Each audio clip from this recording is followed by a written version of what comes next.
வணக்கம் அன்பர்களே, இது டாக்ஸ் ரோபோவின் வணிக செய்திகள். இதில் பங்கு நிலவரங்கள், பொருளாதார புள்ளி விவரங்கள், வணிகம் சார்ந்த அரசின் புதிய அறிவிப்புகள் என பல செய்திகளை தெரிந்து கொள்ளலாம். வாருங்கள். இந்தியாவில் தனது வர்த்தகத்தை ரோல்ஸ் ராய்ஸ் நிறுவனம் விரிவுபடுத்த உள்ளது. அதன் ஒரு பகுதியாக போர் விமானங்களுக்கான என்ஜின்களை அந்நிறுவனம் தயாரிக்க முடிவு செய்திருக்கிறது. ரோல்ஸ் ராய்ஸ் நிறுவனத்தின் தலைமை செயல் அதிகாரி ஸ்டெஃபான் அர்ஜன் பெல்ஜெக் பிரதமர் நரேந்திர மோடியை சந்தித்து பேசினார். இதனைத் தொடர்ந்து இந்தியாவின் நிலம், வான்வெளி, கடல்சார் பாதுகாப்பு துறைகளில் ரோல்ஸ் ராய்ஸ் தனது வர்த்தகத்தை விரிவுபடுத்த பிரம்மாண்ட திட்டத்தை செயல்படுத்த உள்ளதாக அறிவித்திருக்கிறது. குறிப்பாக இந்தியாவின் அடுத்த தலைமுறை போர் விமானங்களுக்கான என்ஜின்களை உள்நாட்டிலேயே கூட்டாக சேர்ந்து தயாரிக்க அந்நிறுவனம் முடிவு செய்திருக்கிறது. இதன் மூலம் தற்போதுள்ள பணியாளர்கள் எண்ணிக்கை 2 மடங்குக்கும் மேல் அதிகரித்து 10,000 அதிகரிக்கப்பட உள்ளது. தமிழக அரசு சொத்துக்களின் வழிகாட்டி மதிப்பை நிர்ணயிப்பதில் புதிய நடைமுறையை அமல்படுத்தி உள்ளது. இனி ஆண்டுக்கு ஒரு முறை என்று காத்திருக்காமல் சந்தை நிலவரத்திற்கு ஏற்ப எப்போது வேண்டுமானாலும் வழிகாட்டி மதிப்பை மாற்றி அமைக்க மாவட்ட பதிவாளர்களுக்கு அதிகாரம் வழங்கப்பட்டுள்ளது. சென்னையில் பிளாட் அல்லது அடுக்குமாடி குடியிருப்பு வாங்குபவர்களுக்கு நிலத்தின் மதிப்பு மற்றும் கட்டடத்தின் மதிப்பை தனித்தனியாக பார்க்காமல் இரண்டையும் சேர்த்து காம்போசிட் வேல்யூ அடிப்படையில் முத்திரைத்தாள் கட்டணம் வசூலிக்கும் முறை 2026 முழுமையாக நடைமுறைக்கு வந்திருக்கிறது. இது பதிவு நடைமுறைகளை மேலும் எளிதாக்கியுள்ளது. வங்கிகள் பெரும்பாலும் வழிகாட்டி மதிப்பை அடிப்படையாக கொண்டே கடன் வழங்குகின்றன. இந்த மதிப்பு உயர்வதால் தனிநபர்களுக்கு கிடைக்கும் லோன் எலிஜிபிலிட்டி அதிகரிக்கும் என்பது குறிப்பிடத்தக்கது. இந்திய AI மாநாட்டை பிரதமர் நரேந்திர மோடி தொடங்கி வைத்தார். இந்த மாநாட்டில் 30 நாடுகளின் தலைவர்களும் உலகின் முக்கிய நிறுவனங்களின் தலைமை அதிகாரிகளும் கலந்து கொள்கின்றனர். இதனிடையே AI மாநாட்டில் கலந்து கொள்வதற்காக டெல்லி வந்துள்ள கூகுள் நிறுவன தலைமை செயல் அதிகாரி சுந்தர் பிச்சை டெல்லி ஹைதராபாத் இல்லத்தில் பிரதமர் மோடியை சந்தித்து பேசினார். அப்போது AI துறையில் இந்திய மாணவர்கள் மற்றும் நிபுணர்களுடன் கூகுள் எவ்வாறு இணைந்து பணியாற்ற முடியும் என்பது குறித்து ஆலோசிக்கப்பட்டது. மேலும் இந்திய மொழிகளில் 10 மேம்படுத்துவது குறித்தும் இந்தியாவில் செமி கண்டக்டர் மற்றும் எலக்ட்ரானிக்ஸ் உற்பத்தி துறையில் கூகுள் நிறுவனம் மேற்கொள்ள இருக்கும் முதலீடுகள் குறித்தும் சுந்தர் பிச்சை பிரதமரிடம் விளக்கினார். பிரதமர் மோடியின் தொலைநோக்கு பார்வையின் கீழ் கூகுள் நிறுவனம் இந்தியாவில் தனது முதலீடுகளை தொடர்வதில் பெருமிதம் கொள்வதாகவும் சுந்தர் பிச்சை தெரிவித்திருக்கிறார். உலகமே உற்று நோக்கும் டெல்லி செயற்கை நுண்ணறிவு AI உலக மாநாட்டு கண்காட்சியில் ஒரு சீன ரோபோ நாயை தங்களுடைய படைப்பு என்று கூறி இந்திய பல்கலைக்கழகம் ஒன்று ஏமாற்றி இருப்பது பெரும் சர்ச்சையை ஏற்படுத்தியுள்ளது. நாட்டிற்கே அவமானத்தை ஏற்படுத்தியதாக குற்றம் சாட்டப்பட்ட கல்கோட்டியாஸ் பல்கலைக்கழகத்தை கண்காட்சி தளத்தில் இருந்து காலி செய்யுமாறு அதிகாரிகள் உத்தரவிட்டுள்ளனர். இந்த பல்கலைக்கழக பேராசிரியர் நேஹா சிங் ஒரு ரோபோ நாயை ஓரியன் என்று அறிமுகப்படுத்தி இதை கல்கோட்டியாஸ் பல்கலைக்கழகத்தின் சென்டர் ஆஃப் எக்ஸலன்ஸ் உருவாக்கியுள்ளது என்று குறிப்பிட்டிருந்தார். மேலும் இந்த ரோபோ கண்காணிப்பு பணிகளை செய்யக்கூடியது என்றும் வளாகத்தில் சுதந்திரமாக நடமாடும் என்றும் அவர் விவரித்தார். இந்த வீடியோ வெளியான உடனேயே பார்வையாளர்கள் பலர் இந்த ரோபோ நாய் உண்மையில் ஒரு சீன ரோபோட்டிக்ஸ் நிறுவனமான யூனிட்ரியிடமிருந்து பெறப்பட்டது என்று சமூக வலைதளங்களில் சுட்டிக்காட்டினர். 7 நாட்களில் உங்கள் பிசினஸ் கனவு நனவாக கம்பெனி ரெஜிஸ்ட்ரேஷன், OPC முதல் GST வரை அனைத்தும் எங்களிடம் 9150461117 என்ற எண்ணை தொடர்பு கொண்டு ஃப்ரீ கன்சல்டேஷன் பெறுங்கள். டாக்ஸ் ரோபோ உங்கள் வளர்ச்சியில் ஒரு பங்குதாரர். ஒரு நிறுவனம் தனது ஊழியருக்கு வழங்கக்கூடிய ஒரு படிவம்தான் ஃபார்ம் 16. இந்த படிவத்தில் அந்த ஊழியரின் வருமானம், பிடித்தம் செய்யப்பட்ட வரி என அனைத்து விவரங்களும் இடம்பெற்றிருக்கும்.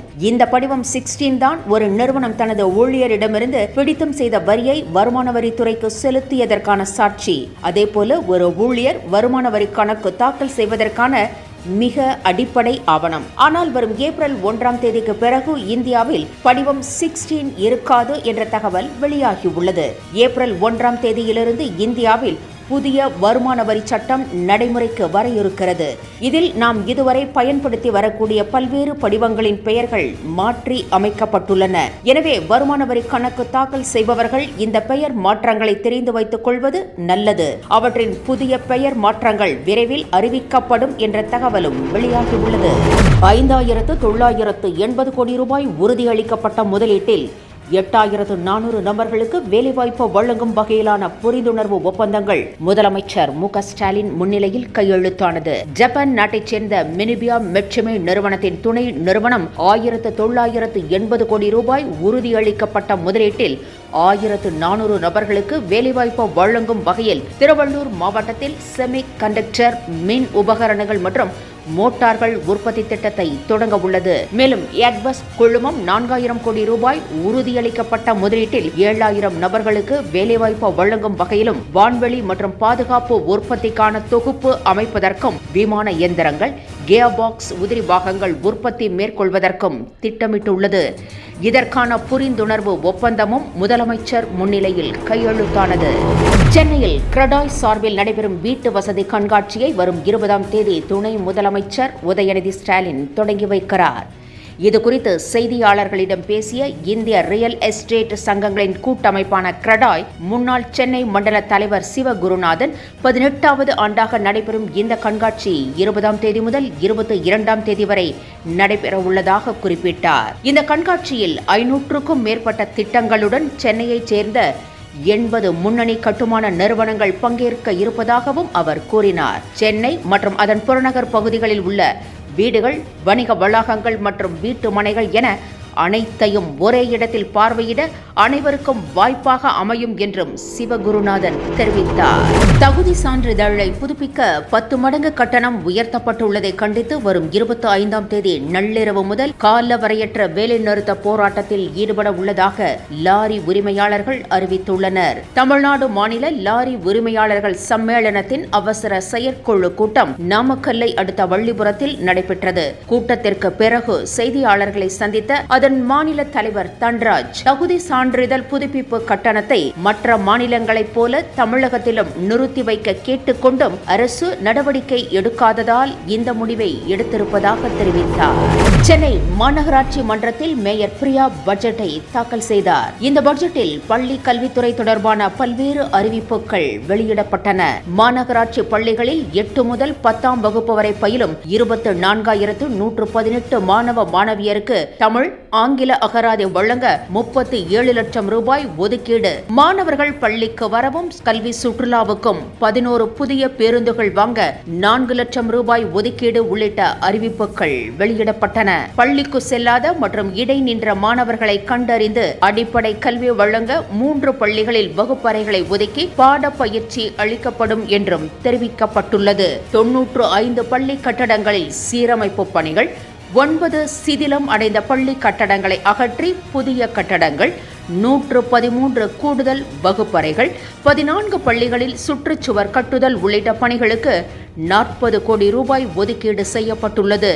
100 மாணவர்களுக்கு மேல் பயிலும் 180 சென்னை பள்ளிகளில் தற்காலிக உடற்கல்வி ஆசிரியர்களை நியமிக்க 3 கோடியே 65 லட்சம் ரூபாய் ஒதுக்கீடு செய்யப்பட்டிருக்கிறது. மாநகராட்சி மேல்நிலை உயர்நிலை பள்ளிகளுக்கு 60 லட்சம் ரூபாய் செலவில் பன்முக செயல்பாட்டு பிரிண்டர்கள் வழங்கப்பட உள்ளதாக பட்ஜெட்டில் அறிவிக்கப்பட்டுள்ளது. தொழில்நுட்ப முதலீட்டாளர், பில்லியனர், வெஞ்சர் கேபிட்டலிஸ்ட் என பல முகங்களை கொண்ட வினோத் கோஸ்லா இந்தியாவின் பொருளாதார வளர்ச்சியின் முதுகெலும்பாக கருதப்படும் ஐடி துறைக்கு அளித்த கடுமையான எச்சரிக்கையால் ஒட்டுமொத்த ஐடி துறையும் தற்போது அதிர்ச்சியடைந்திருக்கிறது. டெல்லியில் நடந்து வரும் இந்தியா AI இம்பாக்ட் சமிட் 2026 கூட்டத்தில் பேசிய வினோத் கோஸ்லா 2050ஆம் ஆண்டுக்குள் மக்களுக்கு வேலைக்கு செல்ல வேண்டிய அவசியம் இல்லாத நிலை வரலாம் என்று அதிர்ச்சி அளிக்கும் தனது கணிப்பை தெரிவித்தார். செயற்கை நுண்ணறிவு தொழில்நுட்பத்தின் வேகமாக வளர்ச்சி ஒட்டுமொத்த பொருளாதார அமைப்புகளின் அடிப்படையை மாற்றியமைக்கும். இதனால் ஐடி சேவைத்துறை என்ற ஒரு துறையே காணாமல் போகும் நிலையும் உருவாகும் என்று வினோத் கோஸ்லா தெரிவித்தார். தமிழகத்தில் கடன் வழங்கும் நிறுவனங்களின் அத்துமீறிய வசூல் நடவடிக்கைகளை தடுப்பதற்காக கொண்டுவரப்பட்ட தமிழ்நாடு கடன் வழங்கும் நிறுவனங்களின் கட்டாய நடவடிக்கைகளை தடுத்தல் சட்டம் 2025 கீழ் முதல் வழக்கு பதிவு செய்யப்பட்டுள்ளது. கடன் வாங்குபவரையோ அல்லது அவரது குடும்ப உறுப்பினர்களையோ கடன் மீட்புக்காக எந்த விதமான கட்டாயத்திற்கும் அல்லது அச்சுறுத்தலுக்கும் உள்ளாக்க கூடாது என்று இந்த சட்டம் கூறுகிறது. அதன்படி இந்த சட்டத்தின் கீழ் முதல் வழக்கு February 13, 2026 அன்று விழுப்புரம் மாவட்டத்தில் பதிவு செய்யப்பட்டுள்ளது. திருவெண்ணெய்நல்லூர் பகுதியில் கடன் பெற்று JCB வாகனம் வாங்கிய நபரை லோன் ரெக்கவரி ஏஜென்சியின் மேலாளர் மற்றும் ஊழியர்கள் முறையான சட்ட நடைமுறைகளை பின்பற்றாமல் வாகனத்தை பறிமுதல் செய்ய முயன்றுள்ளனர். இதனால் மனமுடைந்த பாதிக்கப்பட்ட நபர் தற்கொலைக்கு முயன்று தீக்காயங்களுடன் மருத்துவமனையில் அனுமதிக்கப்பட்டுள்ளார். இந்த சம்பவத்தின் அடிப்படையில் கடன் வழங்குபவர்கள் யாராவது சட்டவிரோதமான முறையில் அல்லது கட்டாயப்படுத்தி வசூலில் ஈடுபட்டால் பொதுமக்கள் உடனடியாக காவல்துறையை அணுகி புகார் அளிக்கலாம் என்று கேட்டுக்கொள்ளப்பட்டுள்ளது. வணிகம், வருமான வரி மற்றும் ஸ்டார்ட் அப்ஸ் தொடர்பான பிரத்யேக செய்திகளை வழங்கும் டாக்ஸ் ரோபோ யூடியூப் சேனலில் உங்கள் விளம்பரங்களை வெளியிடவும். கம்பெனி ரெஜிஸ்ட்ரேஷன், இன்கம் டாக்ஸ் மற்றும் GST போன்ற சேவைகள் தொடர்பான சந்தேகங்கள் மற்றும் உதவிகள் பெற தொடர்பு கொள்ளுங்கள் டாக்ஸ் ரோபோ. வாட்ஸ்அப் 9150461117. 7 நாட்களில் உங்கள் பிசினஸ் கனவு நனவாக கம்பெனி ரெஜிஸ்ட்ரேஷன், OPC முதல் GST வரை அனைத்தும் எங்களிடம். 9150461117 என்ற எண்ணை தொடர்பு கொண்டு ஃப்ரீ கன்சல்டேஷன் பெறுங்கள். டாக்ஸ் ரோபோ, உங்கள் வளர்ச்சியில் ஒரு பங்குதாரர்.